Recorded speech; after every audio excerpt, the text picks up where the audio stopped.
నమ శివాయ. భం భైరవాయ నమ. నమో రాజమాతాంగీయ నమ. విధాత టీవీ ప్రేక్షకులందరూ ఆ కాళభైరవుని అనుగ్రహంతో సుఖ సంతోషాలతో జీవించాలని మనస్ఫూర్తిగా కోరుకుంటూ మీ విశ్వసాయి గురూజీ. రాశిఫలాలకు వెళ్లే ముందు మన పీఠంలో మహాశివరాత్రికి ఆ మహాదేవునికి జరిగేటువంటి వేడుకలను ప్రస్తావించుకుందాం. ఆ రోజు అంటే ఫిబ్రవరి 26వ తేదీ శివరాత్రి. ఆ రోజు మనం సాయంత్రం నుంచి కూడా లింగోద్భవ కాలం వరకు, లింగోద్భవ కాలం తర్వాత కూడా అనేకమైనటువంటి కార్యక్రమాలు ఉంటాయి. ముఖ్యంగా మన పీఠంలో శివశక్తి సహిత మహాకాళభైరవ రుద్రహోమం కూడా జరుగుతుంది. మృత్యుంజయం కూడా చేయటం జరుగుతుంది. అలాగే పార్థివలింగం, కలియుగంలో పార్థివలింగానికి మనం పూజ చేసినట్లయితే సకల పాపాలు తొలగిపోతాయని మనకి పండితులు చెప్తా ఉంటారు. అలాగే ఐశ్వర్యం ఈశ్వరాదిచ్చేత్, ఐశ్వర్యాన్ని మనకిచ్చేది కూడా ఆ పరమేశ్వరుడే. అందుకే ఆ రోజు మనం పార్థివలింగానికి పూజ చేయటం, అభిషేకం చేయటం, లింగోద్భవ కాలంలో శివధ్యానం చేయటం, ఓం నమ శివాయ అనే మంత్రంతో ధ్యానాన్ని చేయటం కూడా జరుగుతుంది.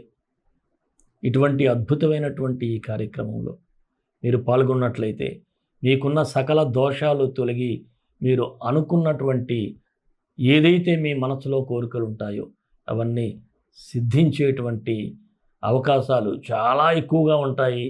తప్పక పరమేశ్వరుడు, ఆ మహాదేవుడు మీ కోరికలన్నీ సిద్ధింపచేస్తాడు. అందరూ కూడా మీరు ఈ కార్యక్రమంలో పాల్గొనడానికి మనం ఈ క్రింద స్క్రోల్ అవుతున్నటువంటి నెంబర్కి మీరు వాట్సాప్ మెసేజ్ చేసినట్లయితే వివరాలు తెలియజేయబడతాయి. మీ గోత్రనామాలతో ఇక్కడ పూజ చేయటం జరుగుతుంది. ఈ పూజ, ఈ అభిషేకం చేసిన తర్వాత ముఖ్యంగా మీకు ఒక రుద్రాక్షను మీకు పంపించటం, అంటే ప్రసాదం విభూతితో పాటు రుద్రాక్ష కూడా మీకు అందజేయటం జరుగుతూ ఉంది. అలాగే మీకు తెలిసిందే, ఎప్పుడూ కూడా మనం అన్న ప్రసాద సేవ కూడా చేస్తూ ఉంటాం మన బిడ్డలకి. ఇక నేను ఎప్పటి నుంచో చెప్తున్నాను, ఈ మధ్య మన దేవాలయం గురించి శివరాత్రికి అనుకున్నాం. అయితే కాస్త ఆర్థికపరమైనటువంటి ఇబ్బందులు ఇవన్నీ దృష్ట్యా కూడా మనకి విగ్రహాలు అయితే పాలరాతి విగ్రహాలే అద్భుతంగా మార్బల్ విగ్రహాలు తయారైపోతూ ఉన్నాయి. చాలా వరకు తయారైపోయినాయి కూడా. అంతా బాగానే జరుగుతుంది. నేను మీకు మీ యొక్క రెస్పాన్స్ కోసం కూడా వెయిట్ చేశాను. ఎవరైనా సరే మీకు తోచినటువంటి సహాయం చేయండి. ఈ దేవాలయం ఎందుకంటే స్వర్ణాకర్తన భైరవుడు, మానసాదేవి, రాజశ్యామలాదేవి, కాళభైరవుడు, భైరవీమాత, స్ఫటిక శివలింగం, సంకటహర గణపతి, ఇన్ని దేవతామూర్తులతో ఒక అద్భుతమైనటువంటి ఆలయం తయారవుతుంది. మీ అందరూ కూడా మీకు తోచినంత సహాయం చేయండి. దీని గురించి కూడా మీరు వాట్సాప్లో మీరు ఎవరైనా మెసేజ్ చేసినట్లయితే దానికి సంబంధించినటువంటి నెంబర్ కూడా మీకు అందజేయటం జరుగుతుంది. రాశిఫలాల్లోకి వెళ్ళే ముందు ఒక చిన్న మాట, మన వీడియోలు మీకు నచ్చినట్లయితే ఒక లైక్ చేయండి. అలాగే సబ్స్క్రైబ్ చేయటం ఎవరూ మర్చిపోకండి మన ఛానల్ని. ఇంకా మీ బంధువర్గానికి, మిత్రులకి మన వీడియోలన్నీ షేర్ చేయండి. భైరవుని యొక్క అనుగ్రహం పొందండి. రాశిఫలాల్లోకి వెళ్ళిపోదాం. కన్యారాశి, ఫిబ్రవరి 16 నుంచి 28 వరకు కన్యారాశి వారికి ఎలా ఉంటుందో ఒకసారి పరిశీలిద్దాం. ఈ కన్యారాశి వారికి 6th హౌస్లో బుధ సంచారం మీకు చాలా ఫేవరబుల్గా ఉంటుందని చెప్పాలి. ఎందుకంటే ఏదైనా ఒక పని అనుకున్న సక్సెస్ఫుల్గా ముందుకు వెళ్ళటం కూడా జరుగుతుంది.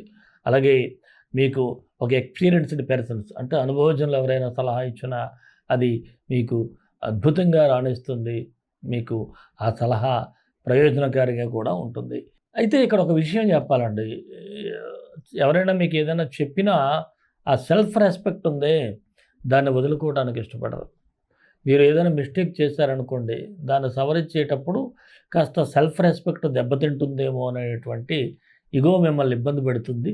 అవన్నీ పక్కన పెట్టండి, ఎదగటం ముఖ్యం, అదొకటే గుర్తుపెట్టుకోండి.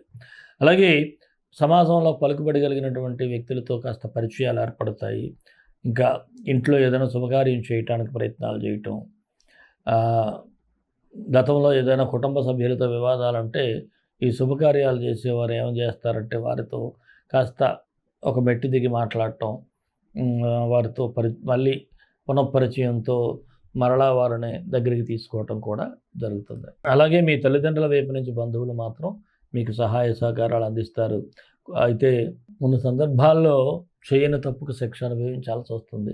కొన్ని అసత్య ప్రచారాలు మీ మీద జరుగుతాయి. అలాంటప్పుడైతే కాస్త ఇబ్బంది పడేటువంటి పరిస్థితులు ఉన్నాయి. కొద్దిగా నిదానంగా వ్యవహరించండి.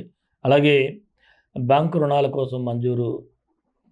రుణాల కోసం ప్రయత్నించే వారికి కాస్త సానుకూలంగా ఉంది. గృహ నిర్మాణ ప్రయత్నాలు చేసేవారికి కాస్త అనుకూలంగా ఉంటుంది. అలాగే కోర్టు వ్యవహారాలు కూడా సానుకూలంగా ఉంటాయి. రుణ ప్రయత్నాలు కలిసి వస్తాయి. స్థిరాస్తులకు సంబంధించి విషయాలు మీకు అనుకూలంగా సాగుతాయి. భూ క్రయ విక్రయాలు కూడా లాభాలను సంపాదించబడతాయి.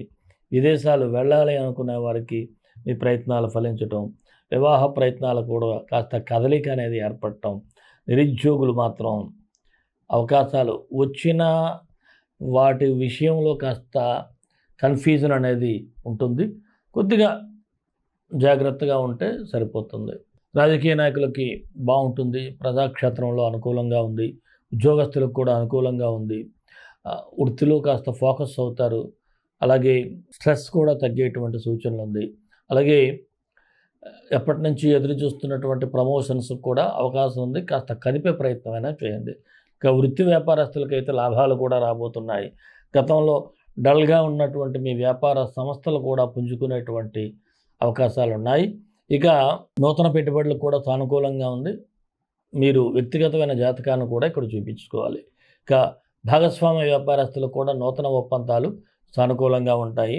షేర్ మార్కెట్లో మాత్రం లాంగ్ టర్మ్ ఇన్వెస్ట్మెంట్స్ అయితే అనుకూలంగా ఉంటుంది. చిరు వ్యాపారస్తులకు కూడా అద్భుతమైనటువంటి లాభాలు కనిపిస్తూ ఉన్నాయి.